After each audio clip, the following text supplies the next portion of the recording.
not fully understood by the public. No, I think it's fairly consistent. Thank you. I yield. Gentleman yields back. The lady from Texas is recognized. Man, oh man, there has been so much today, and I truly don't know where to start. So I'm just going to make sure that we start off with a few facts. So a couple of facts that we need to make clear for everyone is that, number one, Director Christopher Wray, when he was appointed to be the head of the FBI, was appointed by Donald Trump. Now, I will agree that I definitely take issue with a number of decisions that Donald Trump makes, especially when it comes to the people that he decides to appoint to very important positions, including this one, because I did have to make sure that I wasn't going crazy.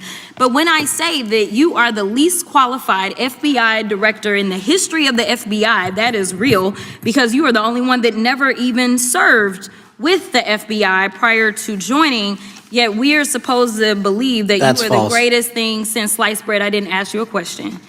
Now, what I want to go through is to talk about why you are a failure and why, honestly, we just need to tell you bye-bye. I know that you got a little upset and you put on your show for your boss because it seems like you're trying to save your job when it came to talking to Senator Booker yesterday. But let's go through some of your failures. So before you were even confirmed, and I think one of my colleague from Georgia, pointed out that you are already targeting career officials so that you could direct illegal firings. Mind you, these cases that you were so upset about, which are the ones tied to Trump, the cases came through his handpicked FBI director. And frankly, when people sit around and say things like, oh, you know, we're happy because now we feel safe. I don't know who feels safe in this country except for the white supremacists, because I specifically as a black woman definitely don't feel safe.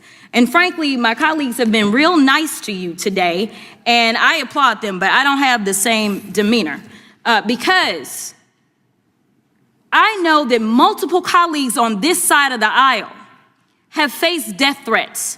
In fact, somebody tried to kill one of my colleagues. And frankly, I don't know if this FBI or under your leadership, if those people would have been caught. I don't have any confidence in you. And if we start talking about the reasons that I lack confidence, we could start with you not just wanting to acknowledge some simple facts. Simple facts like the vast majority of the threats are coming from right-wing extremism. And I know my colleagues have tried to stress this, but I decided that I would maybe do it in a different way. Number one, I have a couple of UCs. Kim Buck, one of multiple Republicans receiving death threats for voting against Jim Jordan as House Speaker. Without objection. Another one, Republican lawmaker says she received death threats after voting against Jim Jordan in Speaker's race. Without objection.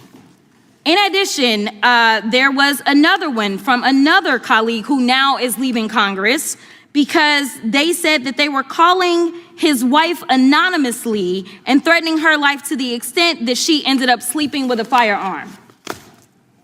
Without objection. Okay, so here's the deal. How are we supposed to have confidence when you're sitting up here telling the Senate yesterday that it will take you 14 years before you can get the FBI fully staffed to do their jobs? You're also now redirecting resources so that they can go and play ICE agents on the streets. You're getting rid of your most qualified people. And even when it came down to somebody that you consider to be a friend, you were posted up having some fancy dinner to the extent that you posted not only once erroneously, you posted twice erroneously as it relates to catching somebody. And then you want to go and say, let me take a victory lap. Because honestly, if it wasn't for parents deciding that they were going to turn in their child, it seems like y'all wouldn't have got there, even though he literally confessed online. So I'm confused about what it is that the FBI is doing except for trying to put on a show for the apprentice or whatever you want to call him. The day after all of this took place, there was domestic terrorism that was taking place at HBCUs. They were targeted. Yet I didn't hear anything from the FBI about what was going on. And again, black people kept saying, how did we end up in this? because the numbers are so very clear that white supremacy is a problem. And honestly, I've not heard anything out of you today that makes me believe that you're going to do anything about the white supremacy problem, the one that is leading to children being killed, children being shot, as well as members of their community as they're worshiping in their churches. The time of the gentlelady has expired. If the gentleman would like to respond to any of that. Well, I mean, I'll respond. Kash Patel, as I said when I introduced him, public defender, former prosecutor, top staffer on the House Intelligence Committee, Deputy Director of National Intelligence with the National Security Council, Chief of Staff at the Department of Defense, and FBI Director. I think that's a pretty good resume for the guy who's now running the top law enforcement agency in our country. And we've seen all the stats that he's given to the committee on how much better they're doing at getting the bad guys than the previous guy was doing. With that, I recognize the gentleman from South Carolina. Thank you, Mr. Chairman. Director Patel, I think you're witnessing some auditions, clickbait auditions for the Academy Award for my Democratic colleagues. We'll see how they fare as they're on MSNBC later on today. But do you care, before I launch into my line of questioning, to respond to Ms. Crockett from Texas on that very elaborate and theatric display? Here's what I've learned in my government service.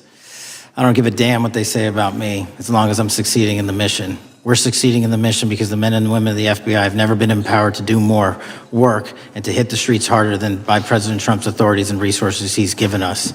And so all I care about is that we are capturing more child predators than ever before, taking more drugs off the streets than ever before, that we are capturing murderers at a significantly historic rate, and we're delivering this country the lowest murder rate in recorded history. That are facts that you cannot dispute. But you can come at me all you want. I don't care. Thank you, Director, for that. And we appreciate your service. We appreciate